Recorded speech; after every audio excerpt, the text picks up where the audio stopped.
Pernahkah kalian bertanya-tanya, sejak kapan manusia mengenal homoseksualitas dan bagaimana penerimaannya dalam berbagai peradaban? Di video ini, kita akan membahas sejarah panjang homoseksualitas dari masa ke masa, dari peradaban kuno hingga dunia modern. Kita akan melihat bagaimana konsep ini dipahami dalam berbagai budaya, hukum, dan agama, serta bagaimana ilmu pengetahuan memandangnya. Tapi sebelum lanjut, pastikan kalian subscribe untuk mendukung channel ini dan biar tidak ketinggalan konten menarik lainnya.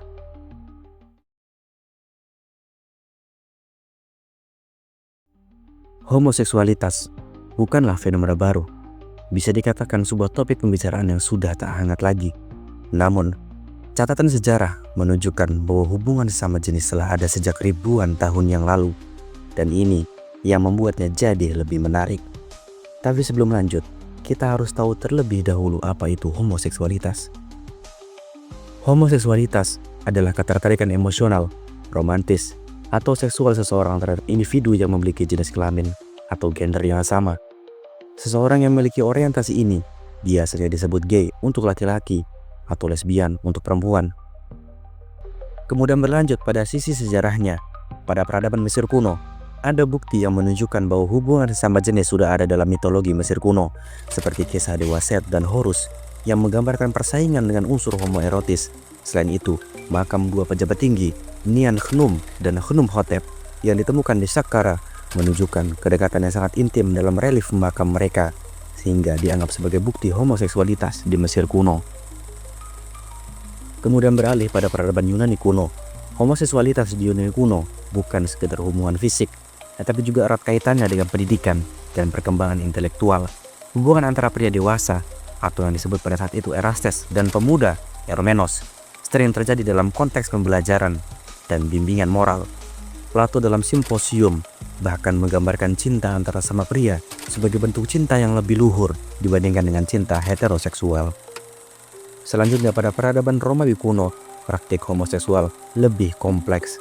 Sementara hubungan sama jenis diterima, posisi sosial seseorang sangat mempengaruhi bagaimana hubungan tersebut dipandang.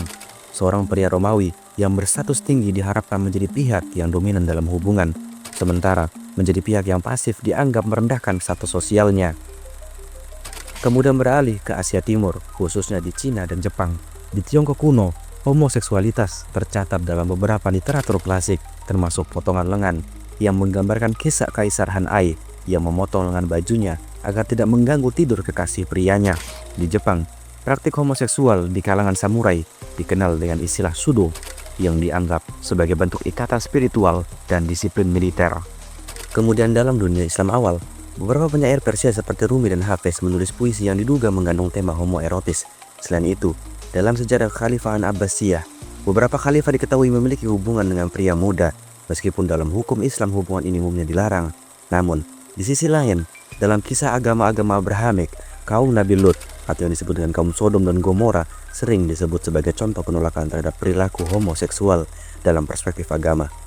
Menurut narasi dalam kitab suci, kota mereka dihancurkan karena dianggap melakukan tindakan yang menyimpang. Kisah ini sering dijadikan rujukan dalam hukum Islam, Kristen, dan Yahudi mengenai homoseksualitas dan menjadi dasar penolakan dalam berbagai budaya yang dipengaruhi oleh ajaran agama tersebut. Seiring berkembangnya agama dan hukum sosial, pandangan terhadap homoseksualitas mulai berubah. Seperti pengaruh agama Abrahamik, dengan munculnya agama Kristen, Islam, dan Yudaisme, homoseksualitas mulai dianggap tabu dan bahkan dilarang dalam banyak masyarakat. Kitab-kitab agama menyebutkan larangan terhadap hubungan sama jenis, yang kemudian mempengaruhi hukum di berbagai negara. Salah satu fenomena yang cukup ironis adalah bagaimana beberapa kelompok LGBTQ di era modern mulai menggunakan gereja sebagai tempat untuk menggelar pernikahan sesama jenis. Hal ini menuai kontroversi, terutama dari kelompok agama yang menilai tindakan tersebut bertentangan dengan ajaran mereka. Beberapa gereja di negara-negara barat telah mengakomodasi pernikahan sama jenis, sementara lainnya tetap berpegang pada doktrin tradisional yang menolak praktik tersebut. Perdebatan ini mencerminkan bagaimana agama dan homoseksualitas terus menjadi isu kompleks yang berkembang seiring waktu. Kemudian pada zaman kolonialisme, banyak negara di Asia, Afrika, dan Amerika yang sebelumnya memiliki toleransi terhadap homoseksualitas mulai mengadopsi hukum Eropa yang mengkriminalisasi hubungan sama jenis, terutama setelah masa kolonialisme. Pada abad ke-19 dan awal abad ke-20, hukum yang diperkenalkan oleh penjajah Eropa seperti Inggris dan Prancis membawa ketentuan yang melarang homoseksualitas, meskipun sebelumnya banyak budaya lokal yang memiliki sikap yang lebih fleksibel atau bahkan menerima hubungan sama jenis dalam konteks tradisional mereka. Misalnya, di beberapa masyarakat Afrika sebelum kolonialisme, hubungan sama jenis tidak terlalu dianggap sebagai tindakan kriminal, tetapi hukum kolonial kemudian mengubah pandangan sosial tersebut. Di Asia, banyak negara yang memiliki sejarah panjang tentang keberagaman gender dan seksualitas, seperti praktik bisu di Sulawesi atau hijrah di India, mulai tergerus oleh regulasi yang lebih ketat akibat pengaruh kolonialisme Barat. Setelah merdeka, banyak negara yang mempertahankan hukum kolonial ini sebagai bagian dari sistem hukum mereka, menciptakan warisan hukum yang masih berpengaruh hingga saat ini. Sama halnya pada perubahan di era modern, mulai abad ke-20, terutama setelah Perang Dunia Kedua, gerakan hak LGBTQ mulai muncul di Barat.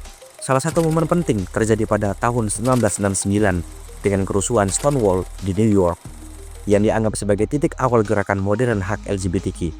Kemudian pada tahun 1973, American Psychiatric Association menghapus homoseksualitas dari daftar gangguan mental dalam Diagnostic and Statistical Manual of Mental Disorders, setelah berbagai penelitian menunjukkan bahwa homoseksualitas bukanlah penyakit mental atau gangguan psikologis. Keputusan ini didasarkan pada bukti ilmiah dari berbagai studi yang menunjukkan bahwa orientasi seksual bukan sesuatu yang bisa disembuhkan atau diubah, melainkan bagian alami dari spektrum seksualitas manusia. Langkah ini kemudian diikuti oleh Organisasi Kesehatan Dunia (WHO) yang pada tahun 1992 secara resmi menghapus homoseksualitas dari klasifikasi penyakit internasionalnya. Keputusan ini menjadi dasar bagi perjuangan hak-hak LGBTQ di berbagai negara, mempengaruhi kebijakan hukum dan sosial yang lebih inklusif terhadap komunitas ini. Faktor biologis juga ikut serta dalam hal ini. Beberapa penelitian menunjukkan bahwa ada faktor genetik dan hormonal yang mempengaruhi orientasi seksual seseorang. Studi dengan saudara kembar menunjukkan bahwa homoseksualitas bisa memiliki korelasi genetik, meskipun tidak sepenuhnya menentukan orientasi seksual seseorang.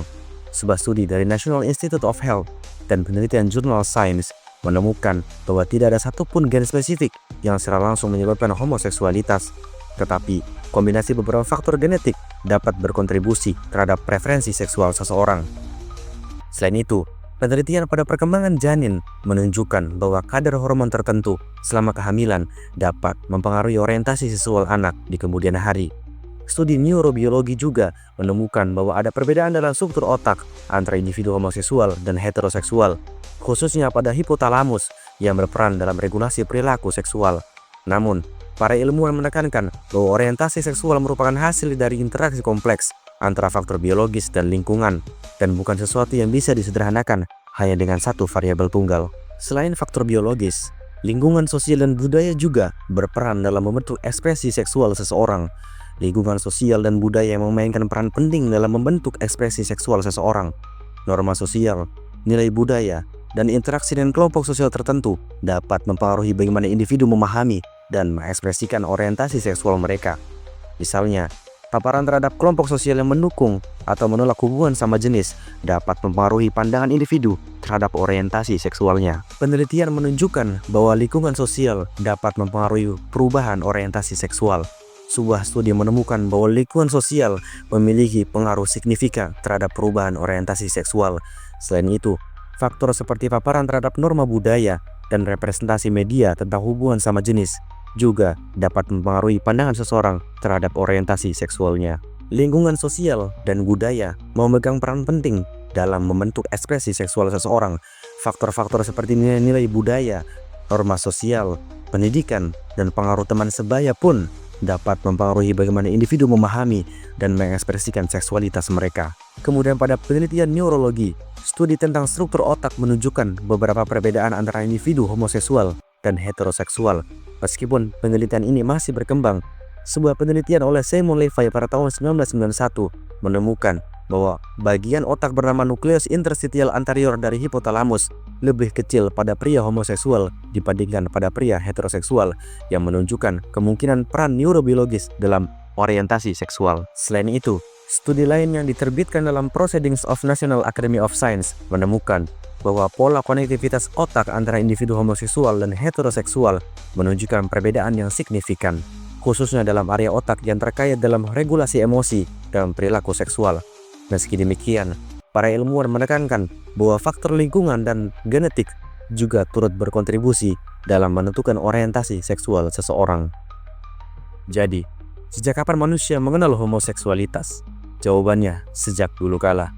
Namun, penerimaannya sangat bergantung pada konteks budaya, agama, dan hukum di setiap era. Dari zaman Yunani kuno yang menerima, hingga era kolonial yang mengkriminalisasi. Dan sekarang, dunia yang mulai lebih terbuka terhadap hak-hak LGBTQ. Sejarah homoseksualitas bukanlah hitam putih. Banyak faktor yang mempengaruhi bagaimana kita memahami dan menerima perbedaan ini. Di akhir video ini, kami menyerahkan kesimpulannya kepada kalian. Apakah menurut kalian masyarakat saat ini sudah lebih bijak dalam memahami fenomena ini? Tulis pendapat kalian di kolom komentar. Tetapi, jangan lupa like video ini kalau menurut kalian informatif, share ke teman-teman kalian, dan subscribe buat konten menarik lainnya. Sampai jumpa di video berikutnya.